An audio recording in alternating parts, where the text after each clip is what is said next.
Hi hello guys, Jai Bhim to all. Welcome back to my channel SSCAN bicycle. So 2024లో అశోక విజయదశమి టైంలో మనమైతే equality యాత్ర అనేది ప్రారంభించినాం. మంచిర్యాల టు మహారాష్ట్రలోని నాగ్పూర్ దీక్షభూమి వరకు అయితే రైడ్ చేసినాం.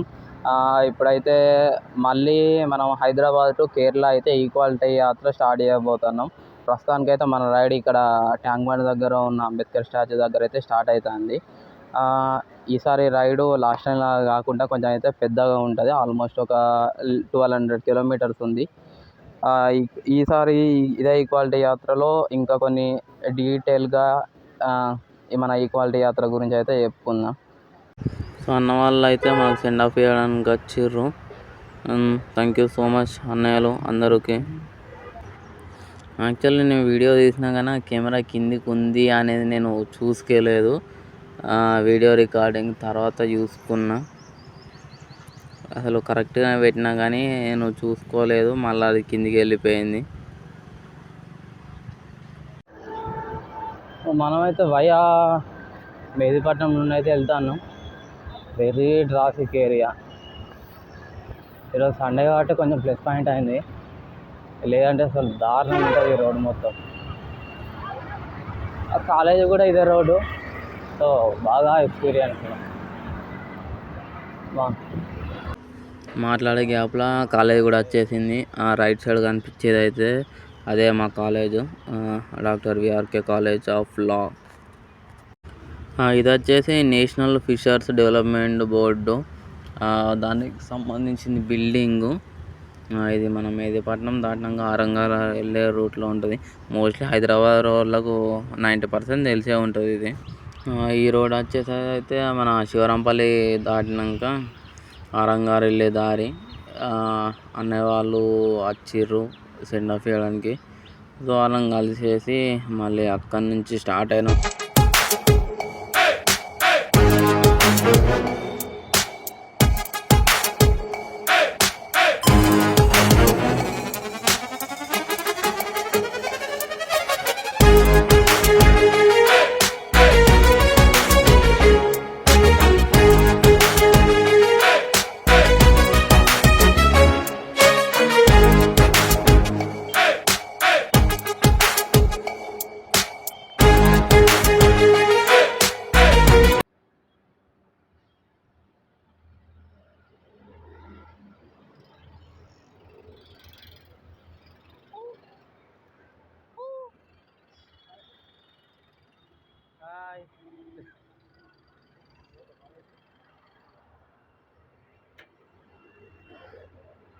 అన్న వాళ్ళు కలిసినాక మా గుండె దాంతో కొంతసేపు ఆడుకొని మళ్ళా అక్కడి నుంచి అన్న స్టార్ట్ అవుదామనేసరికి మళ్ళీ స్టార్ట్ అయిపోయినాం.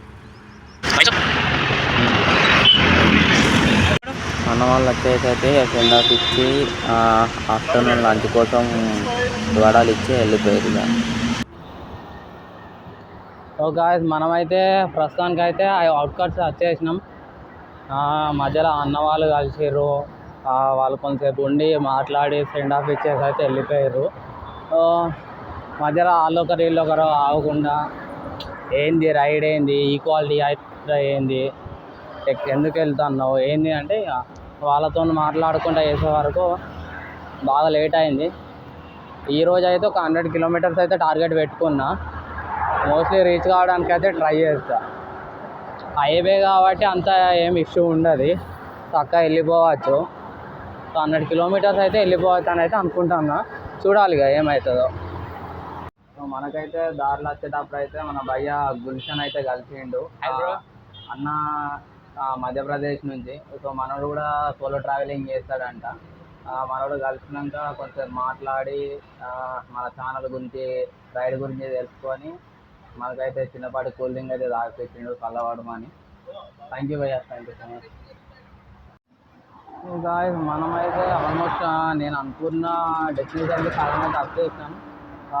అప్పటి నుండి ఏదైనా తినడానికి ప్లేస్ దొరుకుతుంది అని చూస్తాను, కానీ ఇప్పటికైతే అప్పటి నుండి వెతకంగా ఇప్పుడు దొరికింది. ఇలా కొంచెం చెట్ల కింద అయితే తినడానికి ఉన్నది. సైకిల్ అయితే అక్కడ పెట్టేసుకున్నా.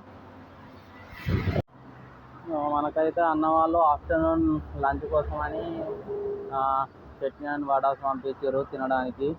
అండ్ ఇంకా మా వాళ్ళు ఇంటి నుంచి వచ్చేటప్పుడు అయితే చపాతీలు పంపించారు.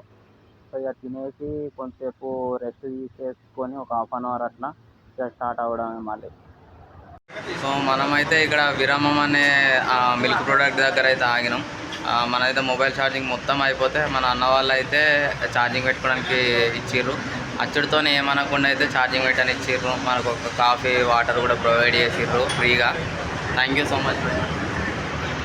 సో మనం వచ్చేటప్పుడు అయితే బాలానగర్ అనే దగ్గర అన్న అనూజ్ అన్న అయితే కలిసిండు. అన్న అయితే ఇక మనకైతే చెరుకు రసం అయితే ఇప్పించిండు. థ్యాంక్ యూ సో మచ్ అన్న. సో మన దరిద్రం ఎట్లున్నదంటే ఆఫ్టర్నూన్ ఛార్జింగ్ ఆల్మోస్ట్ అయిపోయింది.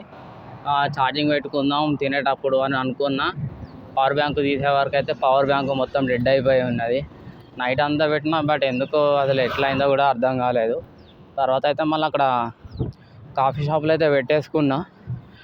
మళ్ళీ ఇప్పుడు వచ్చేటప్పుడు ఛార్జింగ్ పెట్టుకొని ఆ ఛార్జింగ్ ఎక్కినాక వస్తా అంటే ఛార్జింగ్ కేబుల్కి మన కాలు తగిలేసి అయితే చైన్లో పడిపోయింది. ఇప్పుడు అది కూడా పని చేస్తలేదు ఏందో ఏమో. సో నా first ride Telangana to Goa వెళ్ళిన. సో ఆ టైంలో కూడా ఇదే పరిస్థితి. దగ్గర నేను గోవా రీచ్ అయ్యే లోపు దగ్గర ఒక 7-8 కేబుల్ చేంజ్ చేసిన. అది కొనుడు ఖరాబ్ ఇదే పని ఎన్ని చేంజ్ చేసిందో. లాస్ట్ రైడ్ అప్పుడు కూడా ఒకసారి కేబుల్ ఇష్యూ వచ్చింది. అని రైడ్ చేసిన ప్రతిసారి అదే కేబుల్ బాధ అవుతుంది. మళ్ళీ ఒకటి ఎక్స్ట్రా కొనడం అవుతుంది. మనకైతే ఈరోజు మనం వెళ్ళే డెస్టినేషన్ అయితే నేను అనుకున్న టైం కంటే ఇంకెక్కువనే టైం పడుతుంది. బట్ ఈరోజు అయితే ఖచ్చితంగా రీచ్ కావాలని అయితే వెళ్తాను. ఇంకొక 30 కిలోమీటర్స్ ఉంది. చూడాలి ఎంత టైం అవుతుందో. ఇక ఈ ఛార్జింగ్ వల్ల కొంచెం అటు ఇటు ఇబ్బంది అవుతుంది.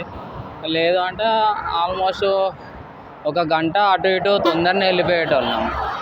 కానీ ఛార్జింగ్ కేబుల్ ఏదైతే ఆడ పవర్ బ్యాంక్ డౌన్ అవడు, ఆ తర్వాత ఈ కేబుల్ పనిచేయకపోవడు, వాళ్ళు ఇరుక్కునడం వల్ల ఛార్జింగ్ ఖచ్చితంగా ఉండాలి కాబట్టి కొంచెం ఇబ్బంది అవుతుంది. చూడాలి ముందర విలేజ్లో ఒకటి కొనుక్కోవడానికి అయితే ట్రై చేయాలి. మనమైతే ఇంకా ఒక 25 వెళ్ళేది ఉన్నది. బట్ అప్పటికే చీకటి పడిపోయింది.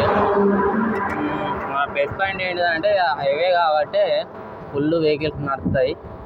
అంతగా పెద్ద టెన్షన్ ఉండాల్సింది ఏమి లేదు. పక్కా వెళ్ళిపోవచ్చు ఫ్రీగా. ఇలా వెదర్ కూడా బాగా కూల్ ఉన్నది కాబట్టి డే టైం కంటే నైట్ టైం కొంచెం ఎక్కువ వెళ్ళచ్చు. డే టైం కంటే నైట్ రైడ్ చేసి బెటరు. మొత్తం నైట్ వెహికల్ నడవాయి కాబట్టి ఉన్న టైంలోనే చేసేస్తే బెటరు. మనకైతే లైట్ ఉన్నది.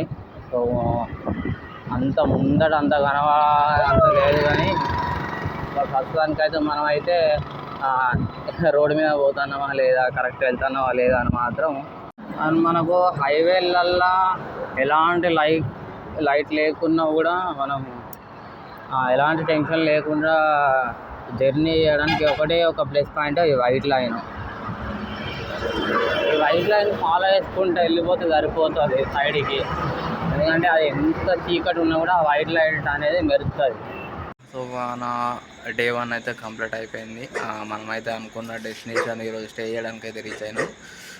ఈరోజు ఆల్మోస్ట్ ఒక 108 కిలోమీటర్స్ అయితే జర్నీ అయింది. సో రేపు ఇక్కడ నుంచి కర్నూలు వెళ్ళాలి. అది ఒక 120 కిలోమీటర్స్ అయితే ఉంటుంది. ఇక మార్నింగ్ 7 అట్లా స్టార్ట్ చేయాలి మళ్ళీ.